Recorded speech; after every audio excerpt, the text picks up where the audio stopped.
অসম শক্তি বিতৰণ কোম্পানীৰ গণকপুখুৰী উপকেন্দ্ৰৰ সন্মুখত মাছদিখা ৰাইজৰ ব্যাপক প্ৰতিবাদ। অসম শক্তি বিতৰণ কোম্পানীৰ গণকপুখুৰী উপকেন্দ্ৰৰ সন্মুখলৈ মাছদিখা ৰাইজ স্বতঃস্ফূৰ্তভাৱে ওলাই আহি ব্যাপক প্ৰতিবাদ সাব্যস্ত কৰে। কালি সন্ধিয়াৰ পৰা মাছদিখালৈকে কাৰেণ্ট নাপাই ওলাই আহে স্থানীয় ৰাইজ। এইকেইদিনৰ উৎকট গৰমৰ সময়ত কাৰেণ্টৰ পৰা বঞ্চিত হৈ ৰাইজে এই প্ৰতিবাদ সাব্যস্ত কৰিছে। এই উপকেন্দ্ৰৰ কৰ্মচাৰীসকলে ৰাইজৰ কথাত গুৰুত্ব প্ৰদান নকৰাৰ অভিযোগ তোলে স্থানীয় ৰাইজে। ৰাইজৰ মতে ৰাইজ প্ৰতিবাদত বহাৰ পাছতহে তেওঁলোক কৰ্মস্থলীলৈ ৰাওনা হয়।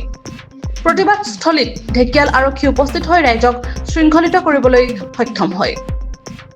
ৰাতি প্ৰায় 12 বজাত কাৰেণ্ট অহাতহে ৰাইজে প্ৰতিবাদস্থলীৰ পৰা আঁতৰি যায়। ঢেকিয়ালৰ পৰা প্ৰকাশ ৰঞ্জন ৰিপৰ্টাৰ ৰাইট অসম। নিশ্চয় আপোনালোকে সকলোৱে জানে আজি দিনটোত কিমান গৰম।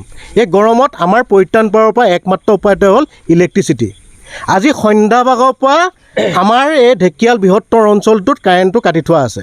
আমি যেতিয়া উদ্যুত কৰ্তৃপক্ষৰ লগত যোগাযোগ কৰোঁ তেওঁলোকে ফোনটো ৰিচিভ নকৰে। ইয়াত আহিছোঁ, ইয়াত মানুহে কৈছে ফল্টি আছে, বেয়া হৈ আছে। যে বেয়া হৈ আছে হয়, আপোনালোকে কি ছাৰ্ভিচ দিছে? যদি আমি ডিষ্ট্ৰিক্টৰ আমি DGM লগত কথা পাতোঁ, তেখেতে কৈছে আমাৰ ইঞ্জিনিয়াৰ ফিল্ডত আছে। ইঞ্জিনিয়াৰ কৈছে লাইনমেন আছে, লাইনমেন কৈছে মোৰ মানুহে কাম কৰি আছে। গোটেইখিনি যেতিয়া আমি চাওঁ কোনো নাই, চব ঘৰে ঘৰে শুই আছে। কিন্তু আমি এই জনতাখিনি আজি কাৰেণ্টৰ কাৰণে এই গৰমত কিমান ধৰণৰ কষ্ট খাই আছোঁ। আজি আমাৰ ঘৰত সৰু সৰু ল'ৰা ছোৱালী আছে, আমাৰ বুঢ়া বুঢ়ী আছে।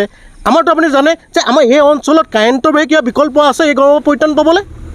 যে সেই কাৰেণ্টটোৰ কাৰণে তেওঁলোকে কিন্তু একো ব্যৱস্থা লোৱা নাই। মাত্ৰ কি হৈছে, ঘৰে ঘৰে শুই আছে, ছুইচ অফ কৰি দিয়ে, ফোনটো কাটি দিয়ে, সিমানতে তেওঁলোকক দায়বদ্ধ হৈ আছে। আৰে আমি 10 টোমত পইচা দিওঁ। ইয়াত যদি সোধে প্ৰতি ঘৰ মানুহে ইলেক্ট্ৰিচিটি বিল দিছে, সেই বিল দিয়াৰ বিনিময়ত তেওঁলোকে যিখিনি ছাৰ্ভিচ সেই নিদিয়ে। আজি চাওক বৰষুণ নাই, সাধাৰণতে সন্ধিয়া সময়ত এটা বতাহ আহিলে বোলে বাঁহ পৰিলে কাটি দিলোঁ, ফল্টি মানে কিমান দেৰি ফল্টি? কেনেকুৱা ইঞ্জিনিয়াৰ, কেনেকুৱা SDO, কেনেকুৱা ডিপাৰ্টমেণ্ট, যি ডিপাৰ্টমেণ্টৰ এজন JE এতিয়ালৈকে নাজানে যে ইলেক্ট্ৰিচিটিৰ কাৰেণ্টটো চলি আছেনে নাই, ক'ত কি বেয়া হৈছে। দিনটো শুই থাকিব তেওঁলোকে AC ভিতৰত আৰু আমাক ৰাতি কষ্ট দিয়ে। তাৰ উপৰি আটাইতকৈ দুখ লাগিছে, ইয়াত এজন SDO আছে, আৰিফ আহমেদ নে কিবা বোলা এজন। তেওঁক মই 10-12 ওপৰত ফোন কৰিছোঁ। তেওঁ কৈছে এই ৰাতিখন কিয় ফোন কৰে? আৰে ৰাতিখন ফোন নকৰি তোমালোকে কাৰেণ্টটো কাটি ঘৰত শুই থাকিবা, আমি ৰাতি ফোন নকৰিম? তোমালোকৰ কমপ্লেইন নম্বৰ ছুইচ অফ হৈ থাকিব, আমি কি ঘৰত শুই থাকিম? গতিকে আমি এটা কথা কওঁ, তেখেতসকল আহক, তেখেতৰ কি প্ৰব্লেম আছে কওক, ৰাইজৰ লগত আলোচনা কৰক। যদি তেওঁলোকৰ ইয়াত যদি কিবা কাৰেণ্টত কিবা প্ৰব্লেম আছে, চৰকাৰক নজনায় কিয়?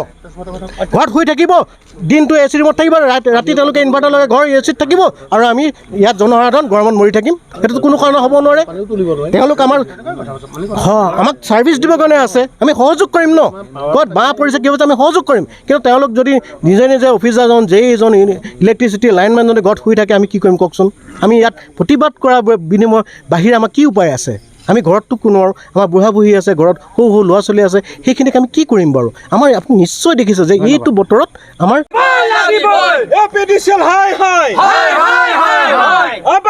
লাগিবই।